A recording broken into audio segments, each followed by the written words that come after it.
हमारे जो हिंदी में स्वर होते हैं, हमारे जो हिंदी के जो स्वर होते हैं, अब उनको इंग्लिश में हम अगर लिखेंगे तो इंग्लिश में किस तरीके से उनको लिखेंगे, इससे क्या हमें पता चलेगा। अगर हम इसको देखेंगे तो इससे हमें पता चलेगा कि अगर हमें इंग्लिश का कोई नाम है या इंग्लिश का कोई मीनिंग है जिसको अगर हम जिसकी इंग्लिश हम जानते नहीं, स्पेलिंग उसकी नहीं जानते, तो स्पेलिंग अगर हमें नहीं आती तो अगर वो लिखना चाहें, अगर उसको हम लिखना चाहें सही तरीके से, अच्छे तरीके से, तो अगर हमें ये सारी चीज़ें पता रहती हैं तो हम ऑलमोस्ट ठीक कर ले जाते हैं। ऑलमोस्ट का मतलब लगभग सही लिखते हैं, उसको गलतियां कम होने के चांसेस रहते हैं अगर ये चीज़ें हमें पता रहती है। अगर ये चीज़ें नहीं पता होती तो गलतियां बढ़ जाती हैं। बढ़ इसलिए जाती है क्योंकि या तो हमें हर इंग्लिश वर्ड की स्पेलिंग पता हो कि इसमें क्या क्या आता है, कौन कौन से हमारे लेटर्स आते हैं, तो वो हमें अगर पता है तो हमारी मिस्टेक्स नहीं होंगी। अगर हमें नहीं पता है, हमें फर्स्ट टाइम में कोई इस तरीके का हमें वर्ड मिल जाता है, लिखना पड़ जाता है, तो वहाँ पर मिस्टेक्स होने के चांसेस बढ़ जाते हैं। तो हमारे पास में अभी हमने जो लिखा हुआ है केवल स्वर का लिखा हुआ है, वॉवेल्स, तो हम इनको पहले देखेंगे।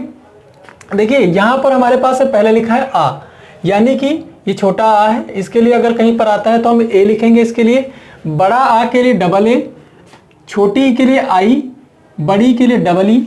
ये मात्राओं के लिए यूज होता है, इसलिए मात्राओं के हिसाब से अभी हम इसको नीचे देखेंगे। फिर इसके बाद है छोटा ऊ के लिए यू, बड़ा ऊ के लिए डबल ओ। फिर यह है ऋषि, ऋषि वाला रिर, तो हम यहाँ पर रिर नहीं लिख रहे हैं, आर आई आर नहीं लिखेंगे, सिर्फ हम आर आई लिखेंगे। जैसे हमें लिखना होता है किसी का नाम होता है जैसे ऋषि, तो वहाँ पे ये पहला वर्ड आएगा, फिर इसके बाद में तुम्हारा शा आएगा, तो वहाँ पर हम आर आई लिखेंगे, फिर एस एच आई।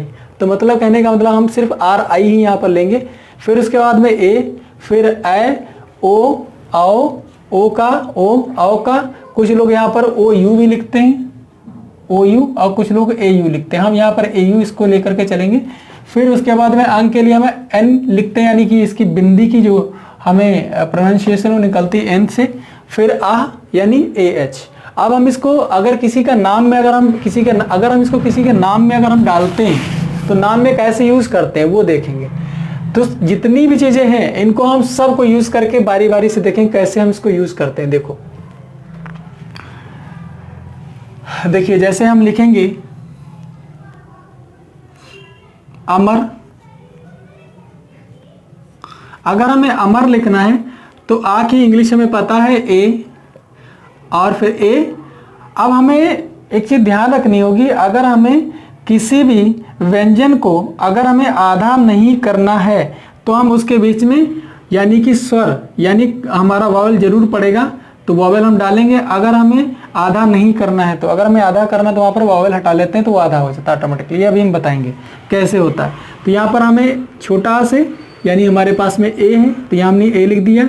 फिर उसके बाद में एम लिखेंगे, फिर ए लिखेंगे और फिर आर लिखेंगे, तो ये अमर हो गया। अब यहाँ पर देखिए, यहाँ पर जो ये वाला ए है, यहाँ पर सोचो कि यहाँ पर हमारे पास में आ तो आ ही नहीं रहा है, लेकिन आ नहीं आ रहा, लेकिन फिर भी ए आएगा। क्यों आएगा? क्योंकि यहाँ पर अगर हम इसके बीच से अगर हम यहाँ पर स्वर यानी कि वॉवेल हटा लें ए, तो यहाँ पर ये वाला और ये वाला अक्षर इसको एम को आधा कर देगा। कैसे? ये हो जाएगा अम्र, जैसे इस तरीके से हो जाएगा अम्र। ठीक है, तो यानी कि हमारा एम आधा ना हो, यानी इसको अगर हमें आधा नहीं करना तो इसके हमें क्या लगाना पड़ेगा? एक वॉवेल जरूर लगाना पड़ेगा, यानी कि ए लगाएंगे। हमारे ए की नॉर्मली आवाज आ रही है तो हम ए ही लगाएंगे यहाँ पर, तो इसलिए हमें इस तरीके से लिखना होता है। तो ये हो गया। अब जैसे हमें लिखना है आम, तो हम आम लिखेंगे। तो आम के लिए हम क्या लिखेंगे? पहले कैपिटल ए, फिर कैपिटल नहीं लिखना चाहो स्मॉल भी लिख सकते हो, फिर एम, इस तरीके से लिखेंगे। अब उसके बाद में छोटी, अब छोटी ये मात्रा इसकी ऐसे लगती, छोटी की मात्रा ऐसे लगेगी। अब जहां पर हमें छोटी की मात्रा लगेगी वहां पर हमें आई लिखना पड़ेगा। जैसे अभी हम ले लो दिस, तो दिस में टी एस से दा होता है तो हम यहां पर आई लगाएंगे, एस से सा होता है तो क्या हो जाएगा? दिस, यानी कि छोटी की मात्रा लगेगी ये वाली, और इससे हम यहां पर आई लगाते हैं दिस, इस तरीके से। ये हो गया।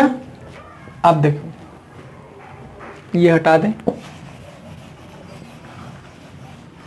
उसके बाद में फिर ऐसे ही तुम्हारा जैसे हम मान लिया कि ईख लिखते हैं, ईख, तो यहाँ पर ये क्या है, बड़ी की मात्रा यहाँ पर बनेगी जाकर के ऐसे वाली, ये वाली मात्रा बनेगी बड़ी की। तुम यहाँ पर या तो डबल, यहाँ पर तो डबल ही लिखा जाएगा ईख, अगर ऐसे लिखेंगे ईख, इस तरीके से लिखते हैं इसको।